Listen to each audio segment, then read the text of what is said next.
Kita akan langsung menuju BNPB, pemirsa. Ada konferensi pers yang akan disampaikan oleh Doni Monardo, Ketua Gugus Tugas Percepatan COVID-19. Dahak dari masyarakat yang diperiksa dengan metode PCR swab. Kemudian juga adanya penugasan personil untuk mendukung gugus tugas daerah yang juga mengalami hambatan karena terbatasnya transportasi. Kemudian juga adanya mobilitas penugas tenaga kerja dan operator dari sarana dan prasarana vital yang kesulitan untuk mendapatkan moda transportasi.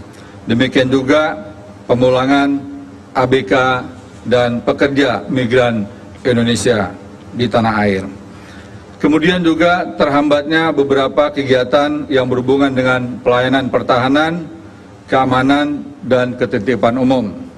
Seperti ada suatu peristiwa seorang pejabat TNI tidak diperkenankan istrinya ikut menuju ke tempat penugasan yang baru. Tentunya kehadiran istri ini penting karena bagian daripada serah terima jabatan pejabat di jajaran TNI. Ini pun sempat terganggu. Demikian juga beberapa pelayanan kebutuhan dasar dan pelayanan pendukung layanan dasar yang juga mengalami hambatan, yaitu rantai pasok kebutuhan pangan, terutama hasil pertanian, peternakan, dan juga perikanan. Dalam beberapa waktu terakhir ini, sejumlah rumah sakit dan juga dokter online memanfaatkan upaya untuk meningkatkan imunitas tubuh pasien dengan menyiapkan makanan yang berasal dari hewan laut, terutama ikan. Dan sejumlah ikan dari beberapa daerah tertentu itu dipasok untuk menjadi konsumsi rutin bagi pasien yang dirawat di rumah sakit juga, termasuk juga di rumah sakit darurat Wisma Atlet. Kemudian juga terhambatnya kegiatan mobilitas tenaga kerja harian lepas seperti petani, nelayan, dan juga perkebun. Oleh karenanya, hal ini tentunya tidak kita harapkan. Kita ingin seluruh kebutuhan dasar masyarakat dapat terpenuhi dengan mudah.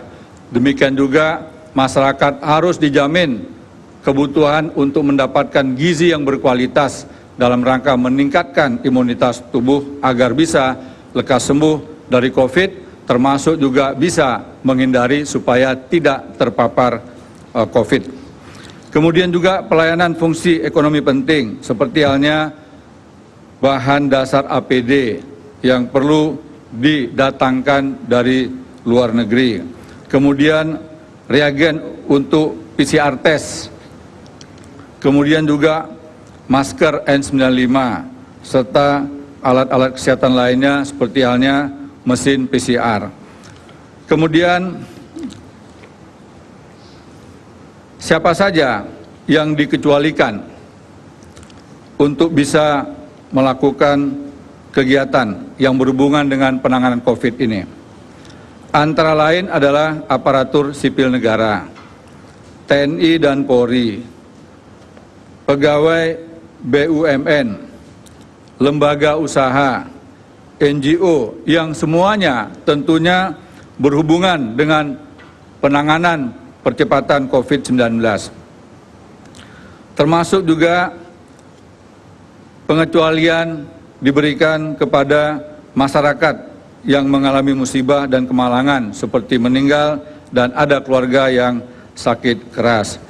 Demikian juga repatriasi pekerja migran Indonesia, WNI, pelajar dan mahasiswa yang akan kembali ke tanah air.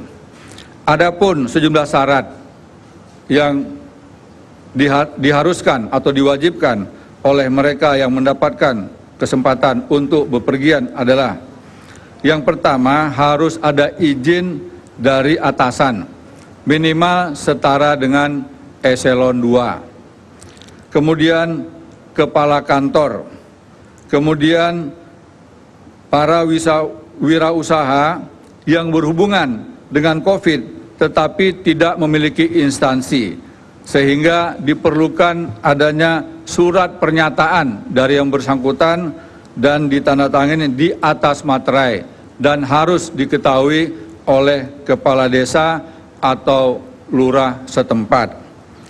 Kemudian juga masyarakat yang mendapatkan pengecualian ini wajib untuk mendapatkan surat keterangan sehat. Artinya mereka yang berpergian harus dalam keadaan sehat dan kembalinya pun harus tetap sehat. Surat keterangan ini harus diperoleh dari dokter rumah sakit, kemudian puskesmas atau klinik-klinik yang ada di daerah.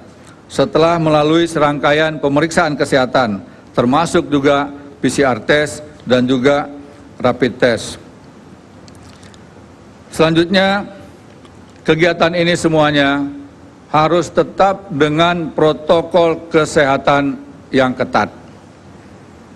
Menggunakan masker, selalu menjaga jarak, dan senantiasa menjaga kebersihan tangan, dan tidak menyentuh bagian tertentu dari wajah seperti mata, hidung, dan mulut. Serta kepergian mereka juga harus menunjukkan bukti tiket pergi dan pulang. Inilah sejumlah penjelasan yang dapat kami sampaikan dari gugus tugas sehingga dapat mengurangi atau menghilangkan keraguan-keraguan masyarakat bahwa mudik tetap dilarang. Yang ada adalah sejumlah kegiatan untuk masyarakat dan pejabat serta instansi atau pegawai yang berhubungan dengan penanganan percepatan COVID-19. Demikian, atas perhatiannya kami ucapkan terima kasih. Wabillahi taufiq wal hidayah. Wassalamualaikum warahmatullahi wabarakatuh.